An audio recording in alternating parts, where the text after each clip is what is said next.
UP के 25 बड़ी खबरों को लेकर मैं आपके सामने उपस्थित हूं। अगर वीडियो पसंद आए तो वीडियो को लाइक और चैनल को सब्सक्राइब करके मुझे यह बताइए कि आप यूपी के किस जिले से इस खबर को देख रहे हैं। तो चलिए शुरू करते हैं आज के अपने इस वीडियो को यूपी की बड़ी खबरों के साथ। प्रधानमंत्री किसान सम्मान निधि का इंतजार हुआ खत्म, सरकार ने जारी किया पीएम किसान सम्मान निधि के अंतर्गत 21वीं किस्त, जिसके तहत सभी लाभार्थियों के खाते में भेजा गया 2000 रुपए। आपको बता दें कि भारत सरकार ने देश के सभी 900 करोड़ से भी अधिक किसानों के खाते में प्रधानमंत्री किसान सम्मान निधि का पैसा भेज दिया है, जिसके तहत प्रत्येक किसान के खाते में 2000 रुपए की राशि भेजी गई है। अगर फिर भी किसी किसान के खाते में यह पैसा नहीं आया है तो किसान अपने eKYC और फार्मर रजिस्ट्री से जुड़े अपडेट को तत्काल चेक करवाएं, अन्यथा अगली किस्त से भी धोना पड़ सकता है हाथ। वहीं उत्तर प्रदेश के मुख्यमंत्री योगी आदित्यनाथ जी ने राज्य के सभी 9 लाख से अधिक किसानों को दिए बड़ी सौगात। अब बिना किसी रुकावट के किसानों के खेत में सिंचाई के लिए सीधा पहुंचेगा पानी। सरकार ने योजनाओं का किया लोकार्पण। आपको बता दें कि सीएम योगी ने 394 करोड़ की परियोजना को हरी झंडी दिखाई है, जिसके तहत सिंचाई के लिए 36,000 हेक्टेयर कृषि भूमि को जल प्राप्त होगा। इसके लिए सरकार नहरों की साफ सफाई के साथ नहर से जुड़ी सभी शाखाओं का मरम्मत करवाएगी तथा कुओं व तालाब के रखरखाव पर भी विशेष ध्यान दिया जाएगा, ताकि किसानों को सिंचाई के लिए किसी भी प्रकार की कोई समस्या का सामना न करना पड़े। अगर आप भी बिजली के बकाया बिल से काफी परेशान हो चुके हैं तो अब घबराने की जरूरत एकदम नहीं है, क्योंकि उत्तर प्रदेश सरकार आप लोगों के लिए लेकर आई है एक मुफ्त भुगतान योजना, जिसके तहत प्रत्येक उपभोक्ता अपनी बिजली बिल के बकाया राशि पर लगे ब्याज से 100% तक का छूट पाएगा। साथ ही मूलधन में 25% का दिया जाएगा अनुदान। इसके लिए बस आपको अपने नजदीकी जन सेवा केंद्र या बिजली विभाग के ऑफिस में जाकर एक मुफ्त भुगतान योजना के अंतर्गत पंजीकरण करवाना होगा, जिसके लिए 2000 रुपए का शुल्क अदा करना होगा। आपको बता दें कि इस योजना की शुरुआत आगामी 1 दिसंबर से हो रही है, जो कि 28 फरवरी तक चलाई जाएगी। यूपी के किसी भी गरीब भाई को दिल के दौरे का न होना पड़े शिकार, इसके लिए राज्य सरकार ने बड़े पैमाने पर शुरू कर दी है तैयारी। आपको बता दें कि राज्य में करोड़ों भाई बहन को दिल के दौरे के समय इलाज से वंचित होने के कारण अपना जान गंवाना पड़ता है, लेकिन अब घबराने की जरूरत एकदम नहीं है, क्योंकि योगी सरकार ने राज्य के सभी छोटे बड़े सरकारी अस्पतालों पर टेनेक्टे प्लस नामक इंजेक्शन को रखने का आदेश जारी किया है, जिससे कि बाजार में 40 से 50 हजार रुपए में मिलने वाला यह इंजेक्शन गरीबों को मुफ्त में लग सके, ताकि समय से उनका इलाज संभव हो। यूपी में सरकारी रोजगार की तलाश कर रहे युवाओं के लिए एक बड़ी खुशखबरी सामने आ रही है। उत्तर प्रदेश सरकार ने 41,424 होमगार्ड पदों पर निकाली बम्पर भर्ती। आपको बता दें कि उत्तर प्रदेश पुलिस भर्ती एवं प्रोन्नति बोर्ड को इस बार होमगार्ड की परीक्षा आयोजित कराने की जिम्मेदारी सौंपी गई है, जिसके लिए इच्छुक अभ्यर्थी अगले 17 दिसंबर तक कर सकते हैं आवेदन। वहीं इस परीक्षा में महिलाओं के चयन पर विशेष ध्यान दिया जा रहा है, जिन्हें 20% का आरक्षण का दिया जाएगा लाभ। भगवान श्री राम की नगरी अयोध्या में ध्वजारोहण कार्यक्रम की तैयारी जोर शोर से चल रही है, जहां पर अब तक 2 बार ध्वजा फहराने का सफल परीक्षण किया जा चुका है। मुख्यमंत्री योगी आदित्यनाथ जी ने खुद जाकर सुरक्षा व्यवस्था का लिया जायजा। आपको बता दें कि अयोध्या में आगामी 25 नवंबर को प्रधानमंत्री सहित 50 वीवीआईपी लोग श्री राम मंदिर के परिसर में उपस्थित होंगे, जहां पर मंदिर शिखर पर धर्म ध्वजा फहराने के साथ ही पीएम मोदी देशवासियों को संबोधित करेंगे। यह धर्म ध्वजा 11 मीटर चौड़ी तथा 22 मीटर लंबी बनाई गई है। बस से यात्रा करने वाले यात्रियों के लिए एक बड़ी खबर सामने आ रही है। उत्तर प्रदेश सरकार ने यूपी के गाजियाबाद में 161 करोड़ रुपए की लागत से बनाने जा रही है हवाई अड्डे जैसा बस स्टैंड, जहां से न सिर्फ उत्तर प्रदेश के विभिन्न जिलों में यात्रा करने के लिए बस की सुविधा होगी, बल्कि उत्तराखंड, नेपाल, बिहार, राजस्थान के लिए भी बस मिल सकेगी। यह बस अड्डा गाजियाबाद के शाहीबाबाद में बनाया जाएगा। उत्तर प्रदेश सरकार के आधिकारिक जानकारी के मुताबिक इस बस अड्डे का निर्माण आगामी 2 वर्षों में पूरा कर लिया जाएगा। यूपी वासियों के लिए एक बड़ी खुशखबरी सामने आ रही है। भारतीय राष्ट्रीय राजमार्ग प्राधिकरण ने आगरा से अलीगढ़ तक के लिए ग्रीन एक्सप्रेसवे का निर्माण का कार्य जोर शोर से शुरू कर दिया है। आपको बता दें कि यह एक्सप्रेसवे 64.9 किलोमीटर लंबा होगा, जो कि खंदौली के टोल प्लाजा से लेकर राष्ट्रीय राजमार्ग नंबर 91 से जोड़ेगा, जिससे खंदौली से आगरा तक का सफर महज 45 मिनट में ही पूरा होगा। वहीं आगरा, हाथरस व अलीगढ़ के निवासियों को इसका सीधा लाभ मिलेगा। इन जिलों को मिलाकर 66 गांव इस एक्सप्रेसवे के संपर्क में आएंगे, जिनके जमीन के भाव भी आसमान छूने वाले हैं।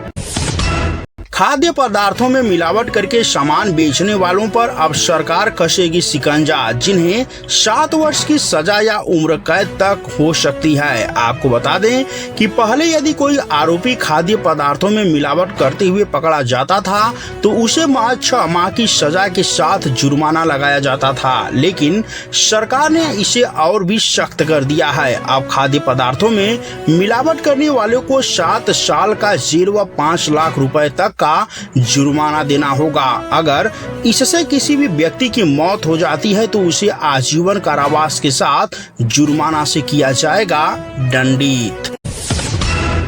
यूपी के कानपुर वासियों के लिए एक बड़ी खुशखबरी सामने आ रही है। राज्य सरकार ने कानपुर के सर्वांगीण विकास के लिए 9,000 करोड़ रुपए की परियोजना की देंगे सौगात। इसके लिए सीएम योगी ने समीक्षा बैठक को पूरा कर लिया है। आपको बता दें कि इन परियोजनाओं के माध्यम से कानपुर में मेट्रो से लेकर शहर के सुंदरीकरण तक पर दिया जाएगा बल।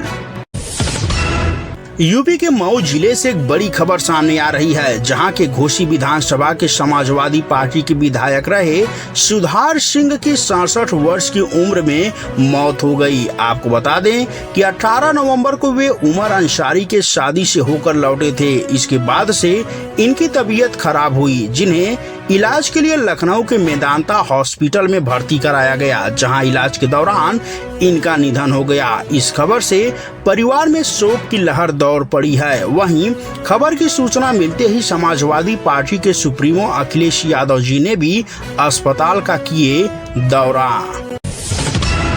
उत्तर प्रदेश के मिर्जापुर से एक बड़ी खबर सामने आ रही है, जहां पर हौसलों से बुलंद एक व्यक्ति ने ऐसा कर दिखाया जिसे किसी ने शायद सपने में भी नहीं सोचा होगा। दरअसल 50 वर्ष के लक्षणधारी नाम के एक व्यक्ति ने ऐसे बाइक का निर्माण किया जो महज 1 लीटर में 150 किलोमीटर की दूरी को बड़े ही आराम से तय कर रही है। लक्षणधारी ने इस बाइक को मिर्जापुर के जिलाधिकारी महोदय के पास भी प्रस्तुत किया, जिन्होंने इस बाइक को पेटेंट कराने का आश्वासन भी दे दिया है। मीडिया से हो रही बातचीत के दौरान लक्षणधारी सिंह ने बताया कि इस बाइक का नाम उन्होंने अपने नाम पर ही रखा है, जिसका नाम लक्षणधारी बाइक रखा गया है।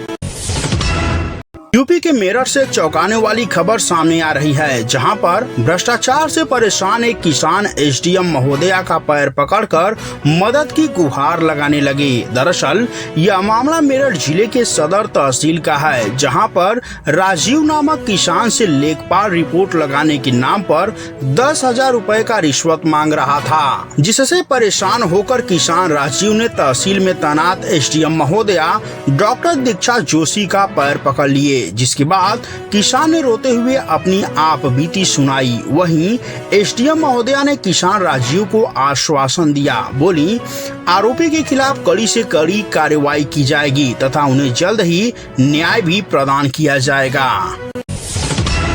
यूपी में बदलते हुए मौसम के मिजाज को देखकर मौसम विभाग ने एक बार फिर से अलर्ट जारी कर दिया है। मौसम वैज्ञानिक आदित्य सिंह के अनुसार आगामी 5 दिनों में आसमान में हल्के बादल के साथ बूंदाबांदी के असर देखने को मिल सकते हैं, जिससे तापमान में कमी होने का भी अनुमान लगाया जा रहा है। यूपी के हमीरपुर जिले से एक दिल दहला देने वाली खबर सामने आ रही है, जहां पर एक भतीजे ने अपने ही चाची को कुल्हाड़ी से मारकर उतारा मौत के घाट। आपको बता दें कि यह मामला हमीरपुर जिले के करहिया गांव से जुड़ा हुआ है, जहां पर 60 वर्षीय महिला कल्ली को उसके भतीजे धर्मेंद्र ने सड़क पर दौड़ाकर 11 बार धारदार कुल्हाड़ी से वार किया, जिससे महिला की मौके पर ही मौत हो गई। सूचना मिलने पर पुलिस ने घटनास्थल का दौरा किया। हालांकि आरोपी धर्मेंद्र अभी भी पुलिस के गिरफ्त से फरार चल रहा है।